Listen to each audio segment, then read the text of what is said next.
শুরু করে দিয়েছি। যাদেরকে আমি কল্পনায় দেখেছি আর কি, মনে হয়েছে এদের মতো হতে চাই, তাদের সাথে স্টেজ শেয়ার করা, স্ক্রিন শেয়ার করা, এটা আমার কাছে ওই অটোগ্রাফ কালেক্ট করা খাতায় আর কি সেই ভদ্রলোকের মানে পাশে বসে অটোগ্রাফ দেখার মতো আমার কাছে।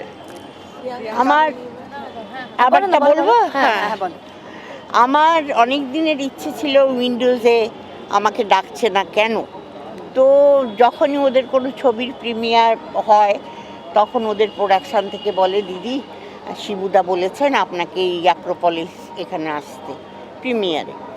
তো এইবার আমার বস দেখতে গিয়ে আমি শিবুকে বললাম, তুমি উইন্ডোজে আমায় যদি না নিয়েছো তাহলে আমি আর কোনো প্রিমিয়ারে আসবো না। তা ও তো হেসে জড়িয়ে ধরলো।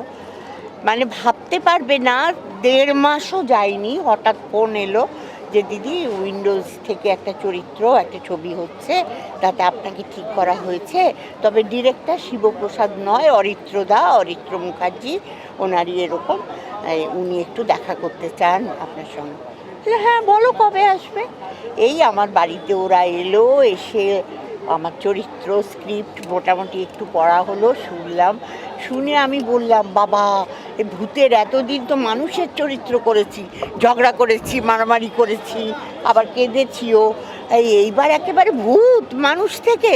যাই হোক হলো, যেদিন জিনিয়া শোনালো স্ক্রিপ্টটা, শুনে না আমি প্রচণ্ড, আমি ভাবলাম যে এত বছরে আমি এই রকম গল্প আমি দেখিনি। কত কিছু শিক্ষার আছে জানো, রোম্যান্স আছে, হরর আছে, কমেডি আছে, এবং এই যে আমরা কোথা থেকে এসেছি আমরা কিন্তু কেউ জানি না। হ্যাঁ, আমরা কোথায় ছিলাম আগের জন্মে কেউ জানি না, কিন্তু আবার পরের জন্মে কোথায় যাব তাও জানি না। এই যে নাভিটা জলের মধ্যে ফেলে দেওয়া হয়, ঘুরে বেড়ায়, তখন আত্মারা ঘুরে ঘুরে আত্মারা কি করে, এটা একটা পড়াশোনা করতে হয়েছে আমাকে। এবং আমি এই চরিত্রটা করে আমি ভীষণ খুশি হয়েছি। এটা কিন্তু নেগেটিভ নয়, বিন্দুমাসি নয়। বিন্দুমাসি হলে অন্যরকম ছিল, এটা কিন্তু সারা ছবি জুড়ে কোথাও যদি বুকের মধ্যে একটু লাগে তো আমার রোলটাতে লাগবে। আমি জানি না কি করেছি, তোমরা দেখে বুঝতে পারবে। এবং ভূতের বেশে মেকআপ দেখবে, যখন আমি হলে আসবো, আমার এত বছরের অভিজ্ঞতা বলে হলে বাচ্চা কাচ্চা থাকলে চিৎকার করে উঠবে, এমন সুন্দর মেকআপ, মানে আমাকে চেনা যাচ্ছে না। আমি আসব। এবং এই যে মানুষ মরে গিয়ে স্বামী ফেলে স্ত্রী মারা যায়, বা যারা ভালোবাসে পেয়ার, তারা কিন্তু কেঁদে বেড়ায় ভূতগুলো স্বামীকে পাবে বলে, স্বামীর কোনো অকল্যাণ দেখতে পারে না। এখানে কিন্তু সেইটা আছে। কাজে আমি প্রচণ্ড খুশি, এবং আমার বিশ্বাস যে বাংলায় এরকম ছবি হয়নি। ভূতের ভবিষ্যৎ হয়েছিল, ওটাও ভালো ছবি ছিল, কিন্তু ওটা অন্য ধরনের গল্প। কিন্তু এই ভানুপ্রিয়ার ভূতের হোটেল, এটা একটু মানে এরকম ছবি হয়নি। সমস্ত মাল মশলা আছে, গ্রাফিক্সের কাজ, এ কাজ, এবং আমার হাসি আছে ভূতের, মানে 2 দিন আমি কথা বলতে পারিনি জানো, গলায় ভূতের হাসি, ভাবতে পারছো, ডাবিংয়ে, হে এরকম।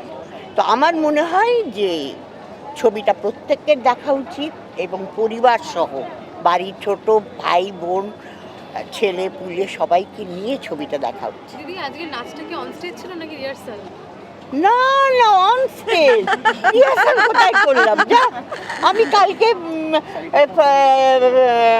মর্নিং ফ্লাইটে শিলিগুড়ির থেকে ফিরে এই নেক্সট ছবি ও তো করছি উইন্ডোজের, সেইটার লুক সেট ছিল, রাত্রি 9টায় ফিরেছি সেখান থেকে। আমি এত টায়ার্ড, ঠান্ডা লেগে।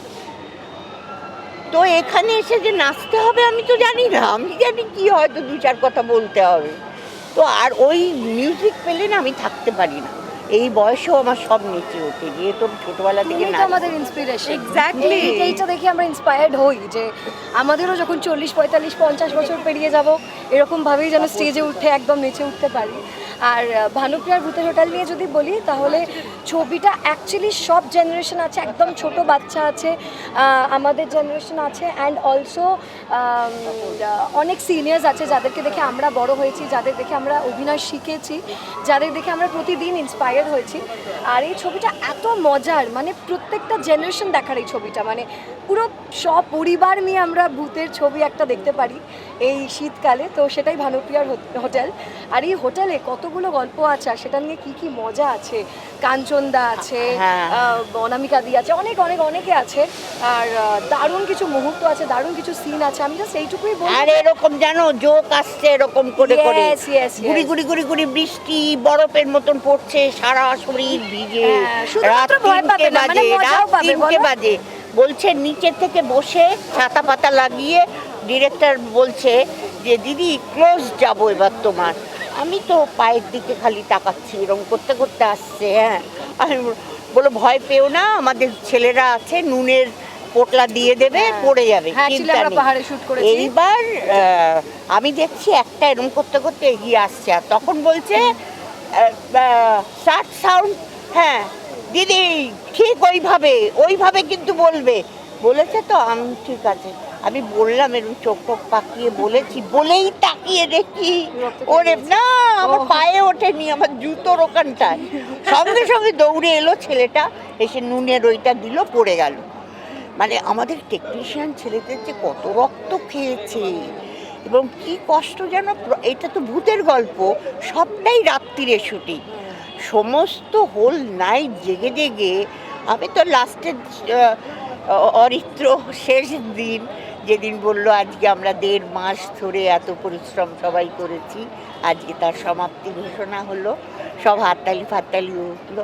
বললো না, একটা হাততালি চাই, যেটা আমাদের ইয়াং জেনারেশনের সঙ্গে একমাত্র সিনিয়র যিনি লড়ে গেছেন, রাত দিন কিছু চিন্তা করেননি, অনামিকাদির জন্য। এটা সেই ভুল, হাততালি। আমাদের ইয়াংগেস্ট আর্টিস্ট কিন্তু অনামিকা দি ছিলেন আমাদের সেটে। আচ্ছা, যখন আপনারা রয়েছেন এবং আপনি রয়েছেন, বিশেষ করে একটা ডায়লগ না দিয়ে তো শেষ করা যায়ই না। কোনটা ডায়লগ? যে কোনো একটা। যা শ্বশুরবাড়ি জিন্দাবাদ? এখন না অন্য কিছু, এখন হ্যাঁ হাসিটা দিতে পারি, কিন্তু ভানুপ্রিয়া ছাড়া অন্য এখানে ডায়লগ আমি বলবো না। হ্যাঁ, আমি লিখেছি একটা জায়গায় যে আমার ভানুপ্রিয়া ছবিটা দিয়েছে, তাতে লিখেছি যে শ্বশুরবাড়ি জিন্দাবাদের শাশুড়ি, না ঘাতকের বিন্দুমাসি, না ভানুপ্রিয়ার ভূতের হোটেলের ভূত। এটা দেখে আপনারা আমাকে জানাবেন, আমি কিন্তু সেই অপেক্ষায় রইলাম।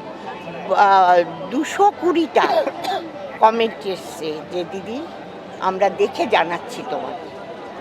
তো সেই জন্যই এখন আমাকে বারণ করে দিয়েছে, শুধু হাসিটুকু, শুধু হাসি। হাসি দিলে আবার বকবে না। না হাসি দিলে হ্যাঁ? বকবে না, না। না, না দাও। আমি তো ভয়ের চোটে মোবাইলে রেখেছি, যে দেখছে সে এটা তুমি বলেই বলছে দাও। না বাবা, আমাকে বারণ করে দিয়েছে, আমি দিতে পারবো না।